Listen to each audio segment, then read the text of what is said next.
We've made it to ICC, the last real raid of Wrath of the Lich King, and we can finally start stacking some armor pen to do some big damage. You're going to need every last bit of DPS you can get to because there are a lot of these bosses can have really high damage requirements, especially Heroic Lich King. That's where I come in to help you decide what is best for your rogue and by how much at different points in the phase. I use Simonized's great rogue sheet with 3-minute encounters, and all comparisons are done alliance side, but item differences as Horde should be pretty much the same with maybe an exception for weapons, which I'll get to later. I chose the top 3 items to compare against each other, and these items are simmed twice. Once for how much of an upgrade it is for you in full TOGC gear, and the second time for how the items stack up when you're in full ICC BIS. Spec, buffs, etc. are all standard.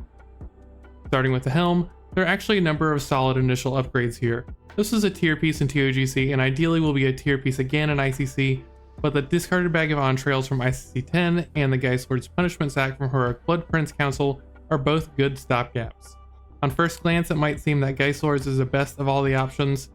However, it actually ends up being a good bit behind the tier helmet and an optimal set, and a little behind the lower item level discarded bag of entrails.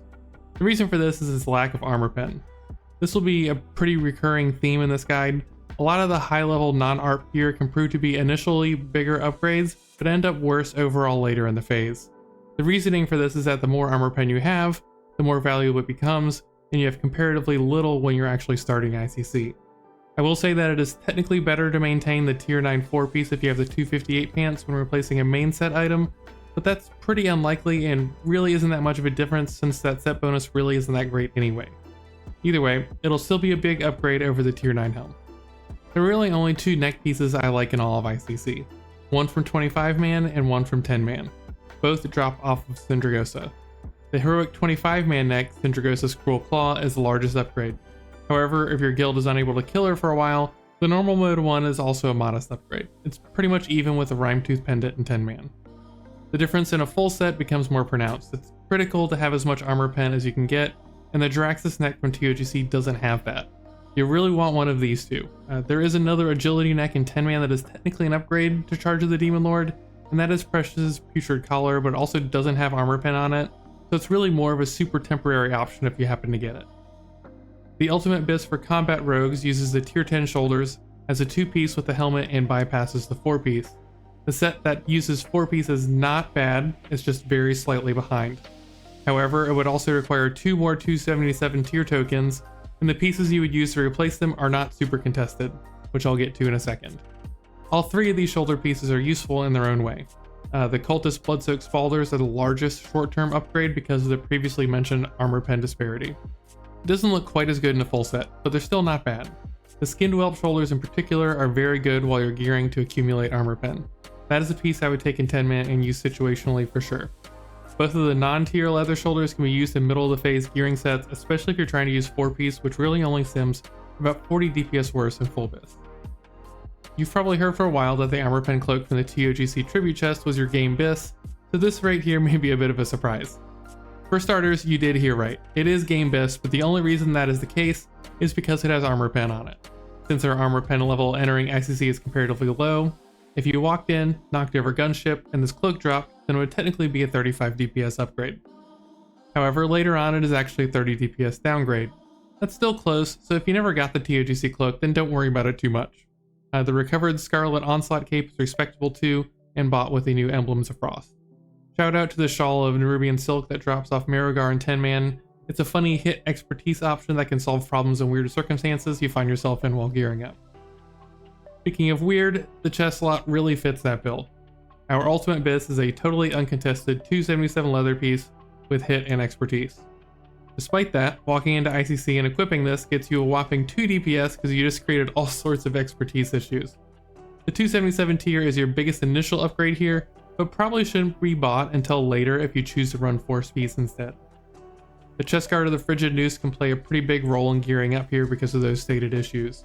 It is an armor pen chest that can provide a solid initial increase, as well as filling holes on your way to BIS. Even if it does look like it's 130 DPS worse in a full set. Ikfuru's is a great piece to have once you're able to get rid of your other expertise gear. If you end up running 4-piece, the expertise will come from your leg slot instead. That set also tends to run into crit capping issues, and the tiny A-bomb trinket really helps with that. I'll get more into it once we're on trinket. Bracers are probably one of the more straightforward slots. While most ICC bracers will be upgrades, there is one clear item you'll want here instead in pretty much all circumstances. The maximizing wrist guards or BIS here, and even the normal version offers an immediate upgrade. The armor pen on these bracers really separates them from the rest of the pack in a full set, no matter what version. Fan braces of the Frostworm Queen are lower item level and doesn't have armor pen on it, but is still about 30 DPS better than your TOGC bracers. The gloves are your most likely off-piece in both 2 and 4 tier set scenarios. Aldriana's is your preferred piece and Scourge Stranglers are okay, but only if you can maintain 4 pieces of 258 tier 9 when you equip them. While the tier gloves are usable, they are definitely the least optimal. I would fight pretty hard for Aldriana's as a contested item for the armor pen using classes. The normal version is even on par with Scourge Stranglers, but Heroic Rotface shouldn't give you very much trouble compared to the other bosses in ICC. Another pretty straightforward slot, the belt has a direct upgrade in Australian Sutured Cinch, and is a pretty decent bit better than the rest of your options. Even the normal version is a small upgrade right away. Full ICC BIS has the normal version 80 DPS better than your TOGC belt. It's worth picking up if your group can't kill Putricide on a Heroic very soon, which won't be a rare occurrence at all. An even better option though, once you can spare the emblems, is the Vengeful Noose. It costs 60 emblems and has the exact same itemization as Australian's, except it's 264 item level instead of 277. Since the legs were used as an off-piece in tier 9, it'll most likely be very easy for you to upgrade the slot. The Gangrenous leggings from Heroic Festergut are your biggest upgrade off the bat, and it's a rare case of that type of piece that stays BIS until the end. The tier 10 legs are exceptionally hard to upgrade to because they're an expertise piece. The Blade Board leggings are a decent upgrade, but what makes them special is that they are crafted. You don't even have to step foot into ICC to upgrade your pants. All it takes is a bit of gold. The tier legs can be used in a set that gets very close, but it has to be a 4-piece set since you absolutely cannot use Explorers in the chest slot with these. The Blade Board leggings are still solid, and I would say the most likely upgrade path for rogues here is to buy Bladeborn and then equip the Gangrenous leggings. If the Festergut legs or expertise chest don't drop, you can consider using the tier legs here. Your boots already have armor pen on them, and all your options in ICC will as well. The Frostbitten fur boots from Marogar 25 and Taldram soft slippers, which sound like a cloth item but are leather for some reason, are both direct upgrades. The ones you'll really be eyeing are the Marogar boots. These are a pretty good upgrade over Treads of the Ice Walker, and even the normal version is a small upgrade. If they just won't drop, the 10-man Blood Prince Council boots can hold you over until then.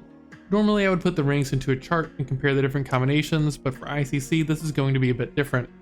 One of your rings is going to be the Ashen Verdict Reputation ring. You'll get this thing no matter what, and you can just try hard rep farm here for some big DPS gains right away. And I do mean some big gains. This ring is exceptional for rogues. Even the version of Friendly is technically an upgrade.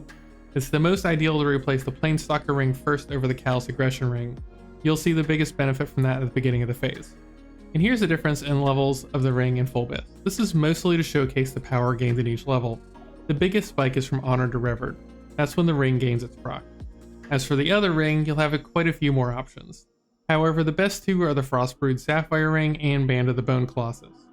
Seal of Many Mouths can have a place, but only if you're expertise starved, so my third place ring is Sour Fang's Cold Forge Band from 10-man. All of these are upgrades over the Callous Aggression ring, and you should be happy to get any of them.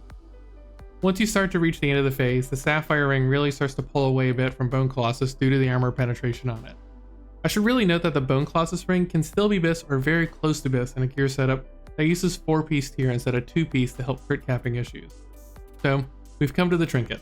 The highly desirable Deathbringer's Will is here, and yes, it's huge for combat, just as it is for most of the other physical DPS classes. The initial upgrade may seem a little low, but it's really not. This thing scales super well with you into the end of the phase. If you're running tier 9 BIS, then you have Heroic Death's Choice or Verdict and Comet Trail. Of the two, you would replace Comet Trail first, technically. In all likelihood, you don't have both. So that's where this chart comes in. In a full set, Whispering Fang's Skull is paired with DBW. However, there are a few other options, notably the Tiny A-Bomb in a Jar Trinket, and the War Token that is bought with emblems from a vendor. If you never got Death's Verdict, then the War Token is a very easy plug-and-play replacement. DBW is far and away your best trinket, and you can see the massive DPS losses here without it. What is strange here is a relationship between WFS and Tiny A-Bomb. They go back and forth on being the better option depending on the set you're using. Typically WFS is better if you're not in danger of crit capping, or the passive crit on it putting you over. Tiny A-Bomb has passive hit on it that helps alleviate the crit capping issue. I'll be the first to say it, you should not take Tiny A-Bomb from Rep Paladins or Assassination Rogues. They should get it over you no matter what, but if the trinket is free, it's useful to have. Tiny A-Bomb tends to be more useful in a 4-piece setup, while WFS holds more strength in 2-piece setups. If you're somewhere in between, it varies. Before I get to the good weapons, I'll knock out the stat stick. You may or may not have the tribute chest gun from TOGC, but either way, there are a number of upgrades in ICC, even if they're mostly small. Your number one option is something most will probably never get, but hey, you can dream. Fallon Rush drops from Heroic Lich King at 25, and the second best, Windrunner's Heartseeker, drops from Heroic Lich King in 10-man. Neither of those are very easy encounters. Your third best option, and most likely, is the Stake Thrower that drops off Blood Queen in 10-man. Much easier, and solidly better than what you were rocking in TOGC. Okay, the good weapons. For main hand, you were previously using the 2.6 speed axe that dropped off a Nubarak, and there are a number of options here, but these 4 are probably the most important or practical. Number 1 BIS is clearly Havoc's Call from Heroic Lich King. The normal version of that axe and Blood Venom Blade from Heroic Sourfang are all good options. Black Bruise, however, is not like the others. That's a fist weapon with a fun little proc on it. So ideally, you would run CQC with this instead of Hack and Slash and pair it with an offhand dagger. In a full set, the Blood Venom Blade, if you're a human, is remarkably close to Havoc's Call, only 72 DPS behind. If you're not human, this will still be in second place, but it'll be a little farther behind. Black Bruise, when paired with the Abyss ICC Dagger, is your next best, followed up by the normal Havoc's Call. All of these are really solid upgrades over your TOGC main hand. Your offhand definitely makes less of an impact on your DPS, but still there are a number of upgrades. The Scourgeborn War Axe drops off a gunship and is your largest upgrade. Technically, the normal version of this would place well on this list as well, but if you can't kill gunship on a heroic, then, well, I don't know what to tell you. Next up is another axe in the Bone Warden Splitter from Marogar and 10-man. Lungbreaker is a little deceiving here, as it would prefer a fist weapon here in the main hand, and TOGC has no good ones. The full ICC BIS with the main hand as a control yields mostly the same results. The War Axe and Splitter are solid, easy upgrades. Lungbreaker is an okay option no matter how poor it looks here if you're able to get it, as long as you're able to pair one with a Black Bruise, but you aren't able to get any of the other good main hands. When it comes to the final combination of weapons, you should prioritize getting the mega easy, combat only War Axe from Gunship. That, paired with Heroic Havoc's Call, is the number 1 damage option. Number 2 is a Heroic Blood Venom Blade with the War Axe. If you do not have either of those, Heroic Havoc's or Heroic Blood Venom, then your next best option is running CQC with Black Bruise and Lungbreaker. Yes, that is about 120 DPS better than using normal Havoc with the Heroic War Axe. That's it. If you have any questions, drop them below in the comments or come by on Twitch, link below in the description to catch me live. If you like the sort of content and want to help support this channel, be sure to like this video and subscribe. Thanks for watching and see you next time.